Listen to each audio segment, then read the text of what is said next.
অসম চৰকাৰৰ সন্মানীয় শিক্ষামন্ত্ৰী ডক্টৰ ৰণোজ পেগু ডাঙৰীয়া, আমাৰ বিভাগৰ সচিব চৌধুৰী ডাঙৰীয়া, আসাম ছেকেণ্ডাৰী স্কুল এডুকেশ্যন বৰ্ডৰ চেয়াৰমেন শ্ৰী R.C. জৈন ডাঙৰীয়া, ডাইৰেক্টৰ ছেকেণ্ডাৰী এডুকেশ্যন শ্ৰীমতী মমতা হোজাই ডাঙৰীয়ানী, উপস্থিত বিভিন্ন প্ৰাদেশিকিত আৰু অপ্ৰাদেশিকিত মহাবিদ্যালয় বিদ্যালয়সমূহৰ শিক্ষক বা আন সংলগ্ন কৰ্মচাৰীসকলৰ সংগঠনসমূহ আৰু উপস্থিত সুধীবৃন্দ,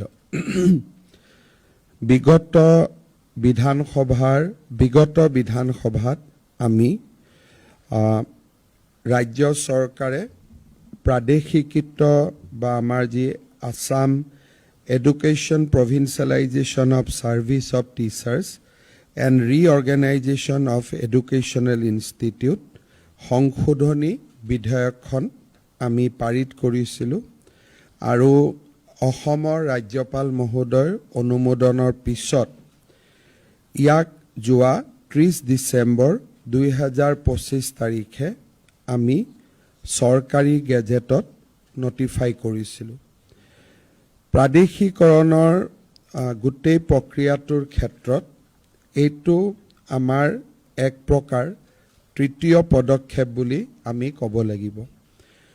2011 চনত মই শিক্ষামন্ত্ৰী থকা সময়ত অসমত ভেঞ্চাৰ স্কুল আৰু কলেজসমূহক প্ৰাদেশিকৰণৰ এটা প্ৰচেষ্টা চলোৱা হৈছিল আৰু তাৰ আলম লৈ আমি প্ৰাথমিক বিদ্যালয়ত 21,957 গৰাকী, মাধ্যমিক বিদ্যালয়ত 14,034 গৰাকী আৰু মহাবিদ্যালয়ত 3,180 গৰাকী শিক্ষক কৰ্মচাৰী চাকৰি আমি প্ৰাদেশিকৰণ কৰিছিলোঁ।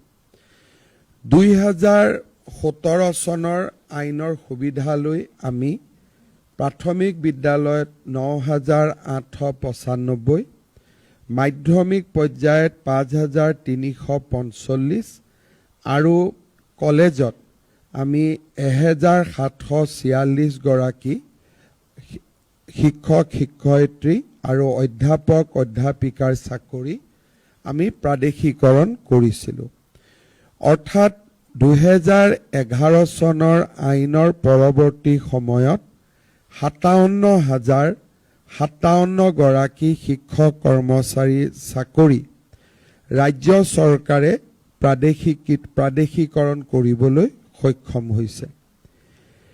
এইবাৰ এই আইনখনৰ তৃতীয় সংস্কৰণ আমি এটা লৈ আহিছোঁ আৰু যাক আমি 2025 চনৰ সংশোধনী আইন বুলি আমি অভিহিত কৰিছোঁ। 2011 চনত যেতিয়া আমি বিদ্যালয়সমূহ প্ৰাদেশিকিত কৰিছিলোঁ, তেতিয়া আমি অসমৰ শিক্ষক সমাজক দুটা অনুৰোধ কৰিছিলোঁ যে এটা, আজিৰ পৰা প্ৰাদেশিকৰণৰ সমস্যাটো আমি সমাধান কৰিব বিচাৰিছোঁ, ইয়াক আপোনালোকে আৰু জটিল নকৰিব। দ্বিতীয়তে, 2006 চনৰ পিছত স্থাপন হোৱা শিক্ষানুষ্ঠানক আমি প্ৰাদেশিকৰণ নকৰোঁ। কিন্তু আমাৰ প্ৰত্যেকবাৰে আমাৰ লক্ষ্য আছিলে যে 2006 চনৰ আগত প্ৰতিষ্ঠা হোৱা শিক্ষানুষ্ঠানসমূহক আমি প্ৰাদেশিকৰণ কৰিব বিচাৰোঁ আৰু আমি এইবাৰ 2025 চনৰ আইনত আমি এটা কথাই লিখিছোঁ যে আমাক কিবা এখন প্ৰমাণ দিয়ক চৰকাৰী দলিলেদি যে আপোনালোক 2006 চনৰ আগত বিদ্যালয়খন প্ৰতিষ্ঠা হৈছিল। যিসকলে যিকোনো এখন চৰকাৰী দলিল দিব পাৰিব, ইউনিভাৰ্চিটিৰ পাৰ্মিশ্যন, ইউনিভাৰ্চিটি ৰিকগনাইজেশ্যন, পৰীক্ষাত বহা বা ইভেন কৰসপন্ডেন্স যে আমি ডিএসসিক আমি ৰিকগনাইজেশ্যনৰ কাৰণে লিখিছিলোঁ, ইউনিভাৰ্চিটিক লিখিছিলোঁ, আৰু সেই কৰসপন্ডেন্সৰ যদি চৰকাৰী উত্তৰ আছে, অৰ্থাৎ আমি বিবেচনা কৰিছোঁ, ইনস্পেকশ্যন কৰিছোঁ, যি ডকুমেণ্ট নহওক কিয় আমি 2006 চনৰ আগৰ শিক্ষানুষ্ঠানসমূহ আমি প্ৰাদেশিকৃত কৰিব বিচাৰিছোঁ। ইয়াৰ পিছত এটা কথা আমি সকলোৱে সদায় মনত ৰখা উচিত যে আমাৰ কলেজসমূহত, ভেঞ্চাৰ কলেজসমূহত কিছুমান অবাঞ্ছিত ডিপাৰ্টমেণ্ট খোলা হয়। চৰকাৰী কলেজতে, কটন কলেজতে সেই ডিপাৰ্টমেণ্টটো নাথাকে, কিন্তু প্ৰাদেশিক ভেঞ্চাৰ কলেজ স্কুলত সেই ডিপাৰ্টমেণ্টটো থাকে। ষ্টুডেণ্ট নাথাকে, ডিপাৰ্টমেণ্ট থাকে, আৰু এই ডিপাৰ্টমেণ্টবিলাক প্ৰয়োজনো নাই আজিৰ সময়ত। মই আজিও সাইকোলজিটো বুজি নাপাওঁ যে এই ডিপাৰ্টমেণ্টবিলাক ভেঞ্চাৰ কলেজত কিয় খোলে। এফালে আমি কওঁ যে আমাৰ টকা নাই, পইচা নাই, দৰমহা দিব নোৱাৰোঁ, আনফালে আমি অবাঞ্ছিত ডিপাৰ্টমেণ্ট কিছুমান খোলোঁ। আৰু 11 চনতে আমি জনাৰ পিছতো যে প্ৰত্যেক ডিপাৰ্টমেণ্টত আমি 3জন বা 4জন প্ৰফেচাৰ ল'ম, মই আজিও বুজি নাপাওঁ যে অধ্যক্ষজনে 5জন, 6জন, 7জন কিয় নিযুক্তি দিয়ে। এই প্ৰক্ৰিয়াটোত এটা কথা স্পষ্টভাৱে বুজা যায় যে আমিও সমস্যাটো সমাধান কৰিব নোখোজো।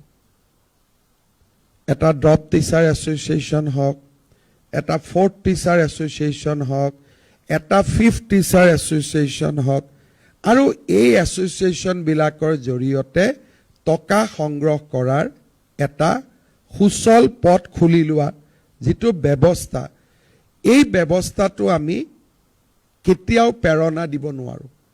সেইকাৰণে আমাৰ কথা হ'ল যে যদি কটন কলেজৰ হিষ্ট্ৰী ডিপাৰ্টমেণ্টত 4জন প্ৰবক্তা আছে, ভেঞ্চাৰ কলেজত 6জন কেনেকৈ থাকিব পাৰে? এটলিষ্ট কটন কলেজতকৈতো আমি বেটাৰ নহয়।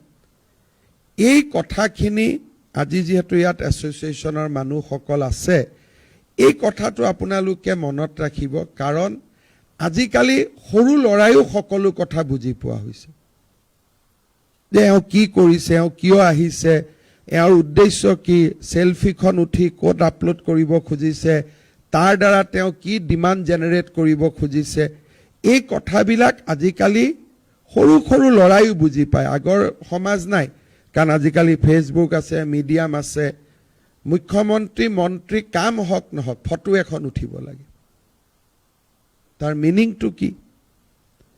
কাম হওক নহওক ডিএছচি, ডিইৰ পৰা কাগজ এখন ওলাব লাগে। তাৰমানে আমি ক'ব নোৱাৰাকৈ প্ৰাদেশিকৃত মহাবিদ্যালয়ৰ শিক্ষক শিক্ষয়িত্ৰীসকলক আমিও শোষণ কৰোঁ। গুৱাহাটীত আহিবলৈ 200 টকা, অমুকত যাবৰ কাৰণে 500 টকা, এডুকেশ্যন মিনিষ্টাৰৰ PS-ক দিবৰ কাৰণে 1000 টকা, ডিএছচিক দিবৰ কাৰণে 2000 টকা। এই যিবিলাক পৰম্পৰা আছে, এই পৰম্পৰাবিলাক আমি শেষ কৰিলে এই সমস্যাবিলাক কেতিয়াবাই নোহোৱা হৈ যায়। যোৱাকালি মই শিক্ষামন্ত্ৰীক কৈছোঁ, 2010 চনৰ 11 চনৰ আইনত জল পটকৈ লিখা আছে যে 2010ৰ পিছত আৰু কোনো নিযুক্তি হ'ব নোৱাৰে। শিক্ষামন্ত্ৰী ডাঙৰীয়াই কৈছে এওঁলোকেতো 2020তো দিছে। তাৰ মিনিংটো কি? যে তাৰ মিনিংটো হ'ল যে আপোনালোকে কৰবাত নহয় কৰবাত সমস্যাটো সমাধান কৰিব নোখোজে। সচলত মাতিলোঁ, অমুকত মাতিলোঁ, তমুকত মাতিলোঁ। 1.5 লাখ চৰকাৰী চাকৰি আছে, অহাবাৰ আৰু 2 লাখ ওলাব। যি ল'ৰাই চাকৰি পাব ভেঞ্চাৰ স্কুল কলেজৰ থ্ৰুদি চাকৰি পাব নালাগে। অহাবাৰ আমি হিচাপ কৰিছোঁ, টোটেল আমাৰ গভৰ্ণমেণ্টৰ দিনত যাৰে চৰকাৰ হয় যেনেকৈ হওক, শিক্ষক আৰু প্ৰফেচাৰৰ চাকৰি আমি 75,000 মুকলি কৰি দিব পাৰিম। তাৰ মানে কি যে যোনে UGC কোৱালিফিকেশ্যন আছে, যোনে পঢ়া শুনা কৰিছে, তেওঁলোকে চাকৰি নিয়মমতেই পাব। আপোনালোকে আকৰ্ষণ কৰি তেওঁলোকক ভেঞ্চাৰ স্কুলৰ শিক্ষক বুলি ষ্টাম্প এটা মাৰি দিয়াৰ কোনো প্ৰয়োজন নাই। ল'ৰা শুনা পঢ়িছে, চোকা কৰিছে, তেওঁলোকে নিশ্চিতভাৱে চৰকাৰী চাকৰি পাব। চৰকাৰী চাকৰি নাপালেও অসমত যি উদ্যোগীকৰণৰ ধুমুহা আহিছে, শিক্ষক নহ'লেও মই আন ভাল চাকৰি এটা পাম। আমি আইনৰ বিৰুদ্ধে কিয় যাওঁ? এতিয়া আপোনালোকে মোক কৈ আছে, ছাৰ 12টো খুলি দিয়ক, 13টো খুলি দিয়ক। মই খুলি দিলোঁ, কিন্তু গেৰেণ্টি কি 13টো খুলি দিয়াৰ পিছত আপোনালোকে 14-15টো খুলিব নক'ব? যদি মই 25ও খুলি দিওঁ, আপোনালোকে অহাকালি 26-27 কৰি ল'ব। আমি অসমত সমস্যাসমূহ সমাধান কৰিব লাগে, তাক আমি বঢ়াব নালাগে। তাৰপিছত আপোনালোকে ক'ব, ছাৰ ইলেকশ্যনৰ আগত কৰি দিয়ক। আপোনালোকৰ ইলেকশ্যনৰ লগত কি সম্পৰ্ক? তাৰমানে আপোনালোকে ধৰি লয় ইটো হাৰিবই, হাৰাৰ আগতে আমাৰ কামটো কৰি থৈ যাওক। অহাবাৰ অনুজ পেগুটো শিক্ষামন্ত্ৰী নাথাকেই, গতিকে তেওঁক বলিটো ইলেকশ্যনৰ আগতেই দি দিওঁ। এইবিলাক আমাৰ নতুন অসমৰ কথা নহয়। যেতিয়া মই প্ৰথম শিক্ষামন্ত্ৰী হৈছিলোঁ, মোৰ আজিও মনত আছে, প্ৰথম দিনা মই যেতিয়া মিটিঙত গৈছিলোঁ, জয় নাছিলে, জিন্দাবাদ মুৰ্দাবাদ দিছিলে শিক্ষকসকলে। মই ক'লোঁ এইবোৰ আজিৰ পৰা নকৰিব। শিক্ষক শিক্ষকৰ মৰ্যাদা লৈ থাকিব। পৰিৱৰ্তন হ'ল আজি, কিন্তু কিছুমান মানুহে চৰকাৰখনক ব্যতিব্যস্ত কৰি ৰাখিম বুলি এটা সংকল্প লৈ লয় যে আমি এনেকেই কৰি থাকিম। এই ব্যৱস্থাটো শেষ হ'ব লাগে।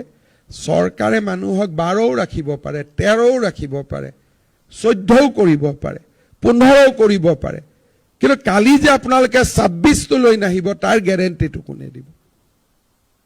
আপোনালোকে ক'ব আমি দিছোঁ, আপোনালোকৰ চাকৰি প্ৰাদেশিকত হৈ যাব, আপোনালোকৰ পোষ্টত নতুন এজন মানুহ আহি বহি ল'ব। তেওঁ ক'ব ছাৰ এইটোতো আগৰ সংস্থাইহে দিছিলে। কাৰণ 2011তে, জৈন মনত আছে কাৰণে জৈনৰ কথা কৈছোঁ, 11তে মোৰ শিক্ষক সংস্থাৰ লগত এগ্ৰিমেণ্ট হৈ গৈছিল, ছাৰ এইখিনি কৰি দিয়ক আৰু কোনেও নকৰে একো। হয়নে জৈন? তেতিয়া দিগন্ত আছিলে ৰঙিয়াৰ, ইয়াতে নামাজ পঢ়িছিলে, আন্দোলন কৰিছিলে জনতা ছেক্ৰেটেৰিয়েটৰ সন্মুখত। তেতিয়াই মোৰ লিখা পঢ়া হৈ গৈছিলে যে ছাৰ এই 40,000 কৰি দিয়ক আৰু কোনো আন্দোলন নহ'ব। তাৰপিছত কি হ'ল, ছেক্ৰেটেৰীজন ঢুকালে, প্ৰেছিডেণ্টজন বদলিলে, তেওঁ ক'লে ছাৰ আমিতো গম নাপাওঁ, তেওঁ নিজৰ কামটো কৰি ল'লে। তো এনেকুৱা কৰি থাকিলে আমাৰ ৰাজ্যখন কেতিয়াও ভাল নহ'ব। চৰকাৰ বদলিলে সভাপতি সম্পাদকজন চৰকাৰৰ মতে হয়, মেম্বাৰবিলাক বেলেগ থাকে। আহমেদৰ পৰা সভাপতিজনৰ নাম বৰা হৈ যায়, সম্পাদকৰ নাম শইকীয়া হৈ যায়।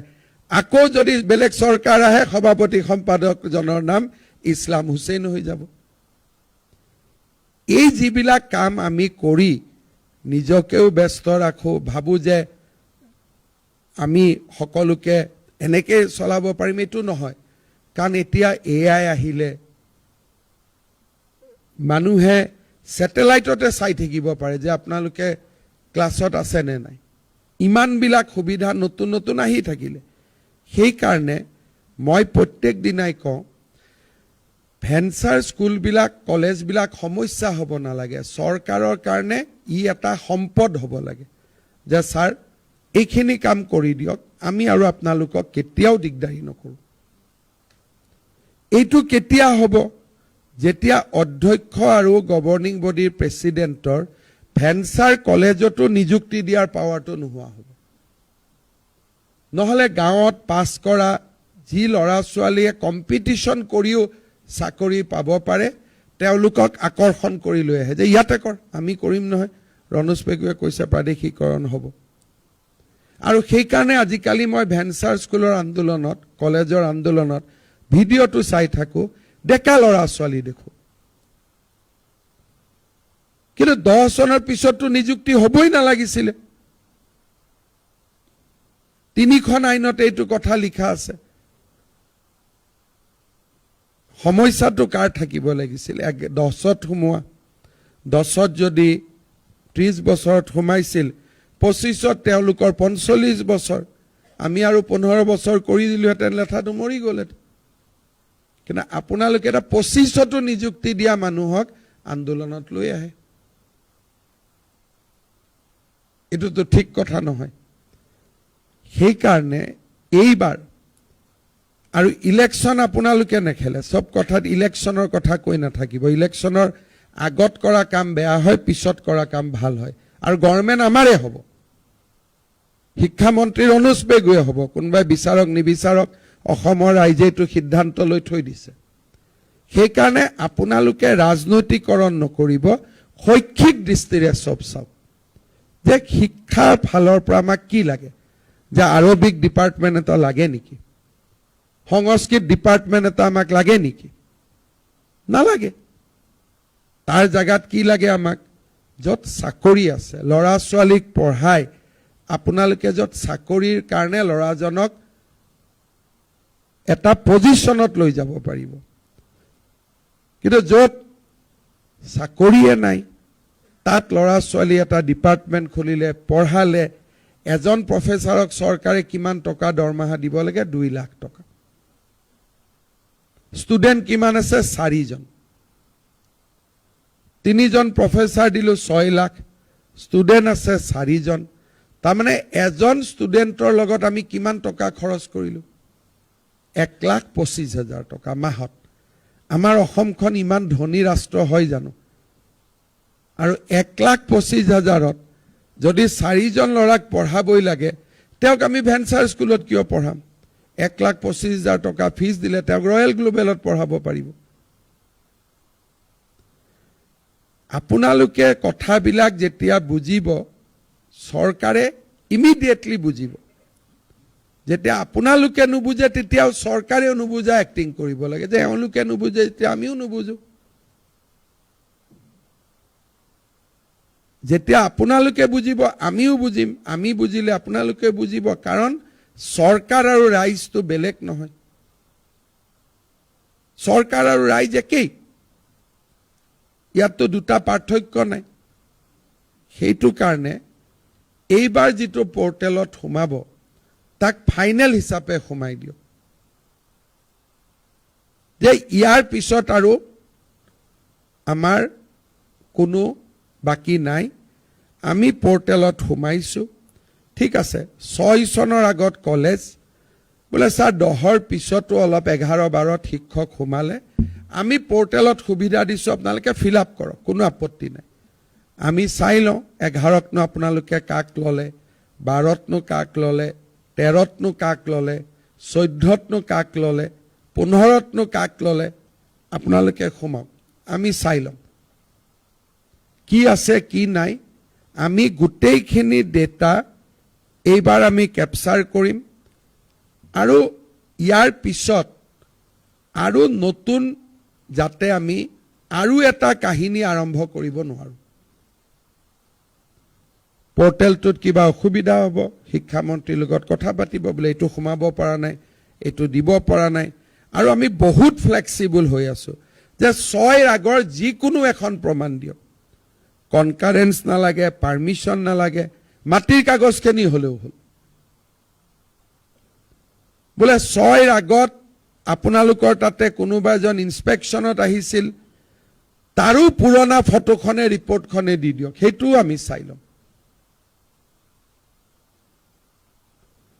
ইমানখিনি ফ্লেক্সিবল কোনেও হ'ব নোৱাৰে আমি এক্সট্ৰিম ফ্লেক্সিবল হৈছো যে আপোনালোকে 6ৰ আগৰ প্ৰমাণ দিয়ক কিন্তু স্যাৰ 7ত হৈছিল 8ত হৈছিল সেই কথাটো নহব 6ৰ আগৰ যিকোনো প্ৰমাণ দিয়ক আৰু 10ৰ পিছতো যদি কোনোবা শিক্ষক কৰ্মচাৰী অধ্যাপক অধ্যাপিকা আপোনালোকে নিযুক্তি কৰিছে আপোনালোকে এপ্লাই কৰক তেওঁলোকৰ আমি মেট্ৰিকৰ চাৰ্টিফিকেট, তেওঁলোকৰ আমি ডিগ্ৰী চাৰ্টিফিকেট বা তেওঁলোকৰ বেকগ্ৰাউণ্ডটো আমি নিজৰ মতে আমি চেক কৰি ল'ব পাৰিম যে আচলতে তেওঁলোক 11, 12, 13ত আহিছে নে আজি প্ৰাদেশিকৰণ হ'ব বুলি এবছৰ আগতে আমি সোমোৱাই লৈছোঁ।